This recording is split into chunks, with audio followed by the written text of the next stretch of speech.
Bienvenidas, bienvenidos y bienvenidas a una nueva entrevista del curso Derechos Sexuales y Reproductivos de la plataforma U Abierta de la Universidad de Chile. El día de hoy me encuentro junto a Daniela González, quien es trabajadora social y magíster en Género y Cultura.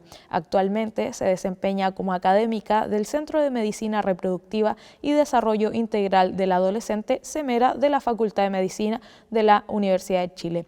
Bienvenida, Daniela, ¿cómo estás? Muy bien, muchas gracias por la invitación. Gracias a ti, Daniela. Justamente hoy nos encontramos para conversar con respecto al ámbito de los derechos sexuales y reproductivos. Y en esta ocasión lo queremos enfocar a la educación sexual integral. En primer lugar, te quisiera preguntar, ¿cómo han avanzado los derechos sexuales en el contexto latinoamericano? Y también si es que existen legislación específica en la región y cuál es la tendencia.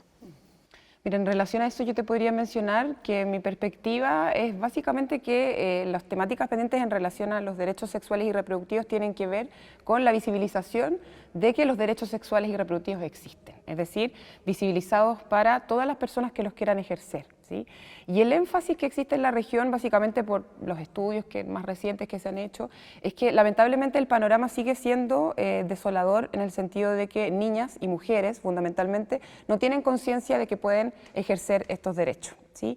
Entonces, el fuerte que está ocurriendo en la actualidad en relación a esta temática es asociarlo básicamente a lo que es la autonomía corporal, ¿sí? Es decir, que exista lo que la feminista Marcela Lagarde menciona como conciencia de ciudadanía, es decir, que las mujeres fundamentalmente y disidencias, quienes en general se ven más discriminados y discriminadas en relación a estas temáticas, sepan que pueden ejercer estos derechos y tengan conciencia de que las personas deben respetarlos. Y cuando hablamos de autonomía corporal en relación a los derechos sexuales y reproductivos, tiene que ver con básicamente tres ítems o tres temas. Uno, que tengan autonomía para el acceso a la atención en salud. Dos, que tengan autonomía para el uso de métodos anticonceptivos. Y tres, que tengan autonomía para decidir en intimidad sexual. ¿Sí? Es decir, que tengan conciencia no solo del consentimiento, sino que el derecho que tienen a comunicarse respecto a lo que desean hacer o no en esta perspectiva. Yo creo que eso es lo que podría mencionar en cuanto a los énfasis. El trabajo que fundamentalmente se está haciendo tiene que ver con el fortalecimiento de la autonomía y la autodeterminación en los procesos de toma de decisiones en sexualidad. Y ya que abordamos justamente el contexto latinoamericano, América Latina y el Caribe justamente son regiones con altas tasas de fecundidad adolescente.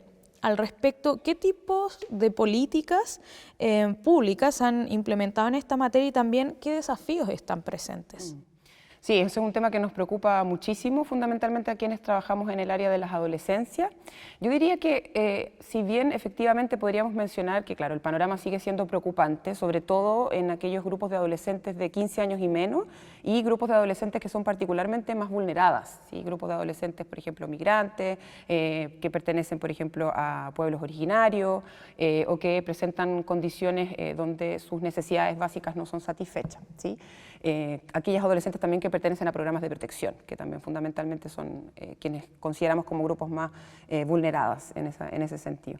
Y si bien, como podríamos decir, la perspectiva va en ascenso respecto al acceso a los métodos anticonceptivos en la mayoría de los países, porque sabemos que hay países en los que particularmente esto no está tan visibilizado en términos del acceso, yo diría que hay dos aspectos que son fundamentales en este sentido, que tienen que ver con un cambio cultural, un cambio de paradigma, respecto a que la salud sexual y reproductiva no solo es responsabilidad de las mujeres, ¿cierto? La salud sexual y reproductiva en general es un ámbito que ha sido muy feminizado en cuanto a la responsabilidad respecto a ello, y este cambio cultural tiene que ir acompañado, por cierto, de una mirada diferente en relación a la maternidad. ¿Sí? ¿Qué quiero decir con esto? Que en la adolescencia muchas veces, pese a los cambios que existen en cuanto a que la maternidad, ¿cierto? A propósito de derechos sexuales y reproductivos, sabemos que tiene que ser una maternidad deseada, muchas veces en el caso de aquellas adolescentes que presentan condiciones más complejas de vida, ¿cierto? No tienen la posibilidad de decidir efectivamente esa maternidad, ¿sí?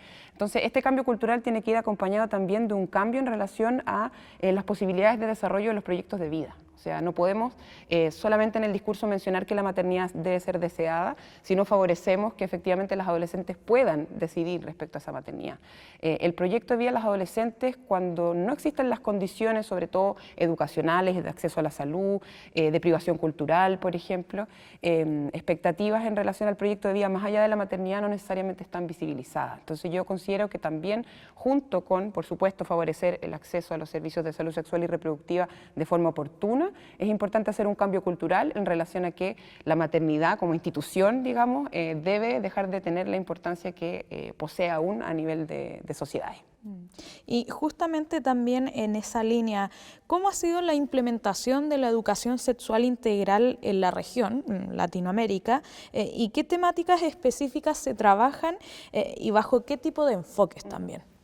Bueno, la educación sexual ha ido variando desde un enfoque que es el que conocimos fundamentalmente, ¿cierto?, en el colegio, un enfoque, en el mejor de los casos, que conocimos, porque hay que decir que la verdad es que la educación sexual no necesariamente se dicta sí o sí en todos los establecimientos, o fuera de ellos, ¿sí? Ahora, hemos pasado de este paradigma que era eminentemente biologicista, ¿cierto?, muy centrado en la reproducción, muy centrado en los cambios físicos, a una educación sexual que ya se le van añadiendo otros elementos. Por ejemplo, tú ya lo mencionabas, educación sexual integral. ¿Ya? Educación sexual integral no es solo una palabra que le agregamos, sino que en el fondo tiene un sentido, que es hablar de educación, o sea, que hablar de sexualidad, ¿cierto?, desde el punto de vista físico es importante, pero no dejar fuera lo cognitivo, lo emocional, lo social también en relación a la sexualidad. Y yo diría que además le fuimos agregando en este trabajo que se está haciendo ya fuertemente, no solo en el aula, porque eso también es importante decirlo, la educación sexual actualmente se concibe dentro y fuera del aula.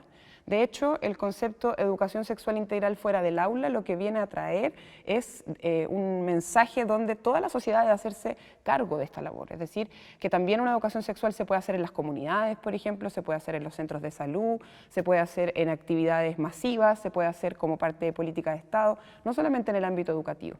Y además de ser integral, de no necesariamente estar dentro del aula, sino que también fuera, le agregamos el hecho de que tiene que ser sí o sí no sexista. Ya es una educación sexual integral que debe mandatar de alguna forma la deconstrucción de los preceptos, de los mandatos, de los discursos, ciertos asociados al género, que claramente nos vinculan a nuestro cuerpo y a nuestra sexualidad de forma predeterminada. O sea, esta perspectiva binaria, ¿cierto?, donde existe una sexualidad aparentemente femenina y una masculina y no existirían otras posibilidades, claramente incide en la manera que nos sentimos respecto a nuestro cuerpo y que vemos la sexualidad.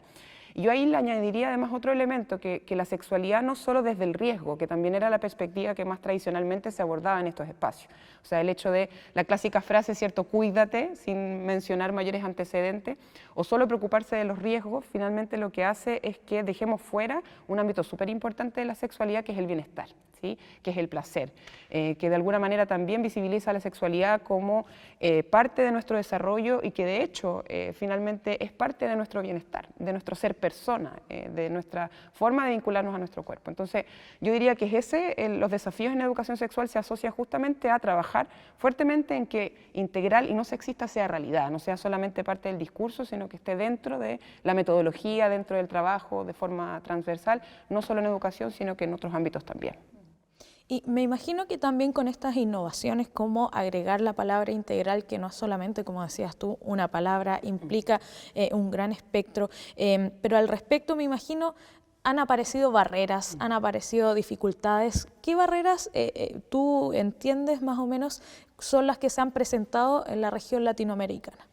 Yo diría que las barreras tienen que ver un poco con lo que ya hemos ido conversando, son barreras simbólicas fundamentalmente, ¿ya? Y eso lo podemos ver en la medida de que cuando en algunos de los países de la región, ¿cierto?, se han hecho esfuerzos por visibilizar estas temáticas, siempre nos encontramos con una respuesta, ¿cierto?, en relación a aquello, y son respuestas que de alguna manera están cargadas de sesgos que justamente se asocian a esta mirada que queremos de alguna manera dejar atrás en relación a la sexualidad. Es una sexualidad vinculada al riesgo, pero no solo vinculada al riesgo, sino que también muy vinculada a la prohibición. y prohibición que no está para todos por igual, sino que es una prohibición de que la sexualidad sea abiertamente, digamos, hablada, dialogada, pensada, ¿cierto?, por todas las personas en relación a la propia construcción de sus identidades. Y eso muchas veces genera cierto temor en aquellos sectores que a lo mejor no tienen mucha sintonía con estas temáticas y lo decíamos antes, ¿cierto? No todas las personas recibieron educación sexual. Y el hecho de no recibirla, y más aún de haber quizás crecido en familias donde este tema se transformó en un tabú, este silencio que mantuvieron durante mucho tiempo, de pronto ver una sociedad que de alguna manera plantea estos temas sobre la mesa, claramente causa temor. Y en ese sentido, para quienes trabajamos en esta área, yo creo que hay que ser muy estratégico en el sentido de que, claro, tenemos que visibilizar estas temáticas, pero también tenemos que abrir espacios para que exista este cambio de switch, es decir, este discurso que de alguna manera se vincula a esta mirada más tradicional, prohibitiva, ¿cierto? Una sexualidad que además está fuertemente vinculada a la maternidad, a la reproducción y muy alejada del placer, ¿cierto? Entonces, en este tránsito de la sexualidad del riesgo a una sexualidad más positiva, más centrada en el bienestar, nos vamos a encontrar con estas barreras y son barreras que se van a ir sorteando en la medida que abramos espacios para que las personas puedan reflexionar y problematizar cómo vivieron su propia sexualidad.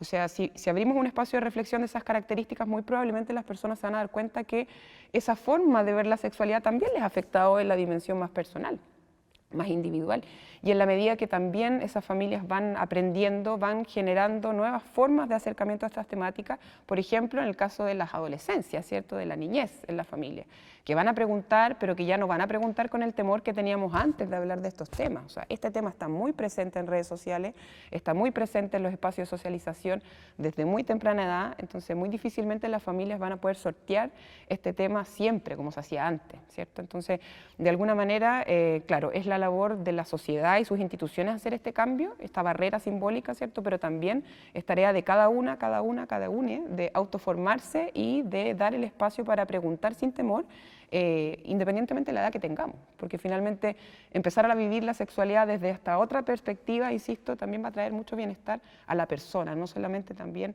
a la sociedad en su conjunto.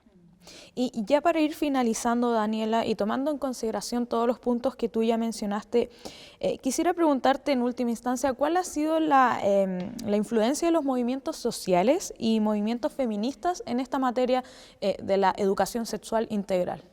Bueno, fundamental. O sea, desde mi punto de vista creo que no es posible hablar de lucha de los derechos sexuales y derechos reproductivos sin visibilizar la lucha que históricamente han dado los movimientos feministas en esta materia. O sea, y esto no es una lucha reciente, sino que es una lucha que en los últimos años se le ha entregado mayor visibilidad.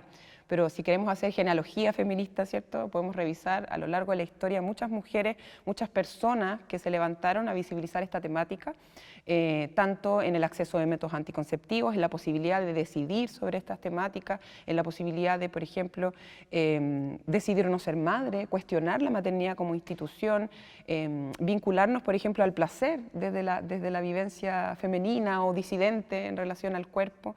Justamente, de hecho, las manifestaciones del movimiento feminista, independientemente de las corrientes, porque también podemos encontrar múltiples perspectivas dentro del feminismo, pero sí, un punto en común es que el feminismo ha sacado estas temáticas a la calle y ha puesto el cuerpo en la calle también. Yo creo que eso también nos dice mucho en relación a estas temáticas. O sea, muchas personas de alguna manera se han sorprendido en los últimos años, sobre todo, pero esto pasó mucho antes, ¿cierto? Las mujeres desnudas en la calle, por ejemplo, simbolizan todo aquello que durante muchos años no era posible decir.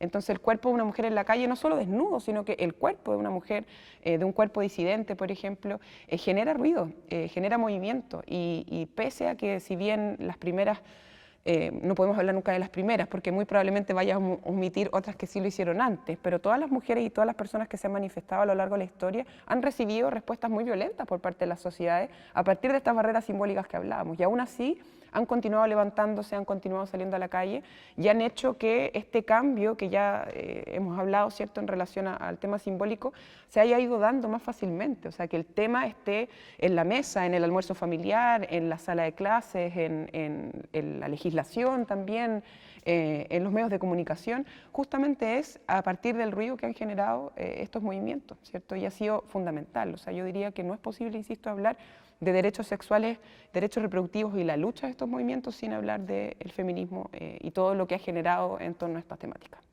Entonces, ya para ir finalizando, Daniela, la vinculación con el movimiento feminista y también las propuestas de educación sexual integral son una de las banderas de lucha. Y por lo mismo te quisiera invitar a que te dirijas a esa cámara a las futuras participantes de este curso. ¿Qué mensaje le entregarías? ¿Existe esperanza con respecto a podemos avanzar hacia una educación sexual integral? Adelante. Bueno, el mensaje para todos quienes están tomando este curso es fundamentalmente que a partir de los espacios que cada uno de ustedes habita, ¿sí? Desde su rol de estudiante, desde su rol de trabajador, profesional, trabajando en casa, fuera de ella, espacios comunitarios, poder aprovechar cada una de esas instancias para poder colaborar en el desarrollo de acciones vinculadas a la educación sexual.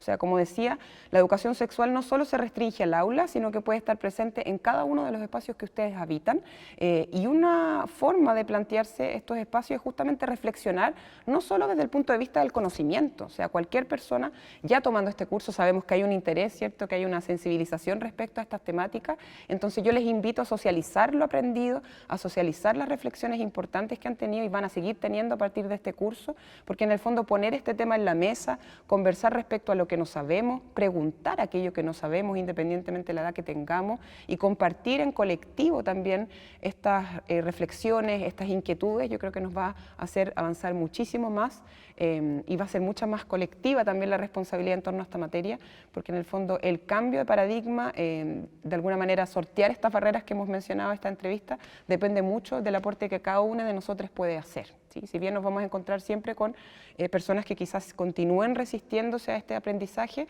sabemos que la educación sexual es un derecho, ¿cierto? Y para que pueda ser ejercido este derecho necesitamos la colaboración de todos. Perfecto, entonces con ese mensaje final queremos despedir esta entrevista del curso de Derechos Sexuales y Reproductivos, que hoy estuvimos justamente con Daniela González, académica de la Facultad de Medicina del CEMERA de la Universidad de Chile. Muchas gracias, Daniela, que estés bien. Muchas gracias, igual tú.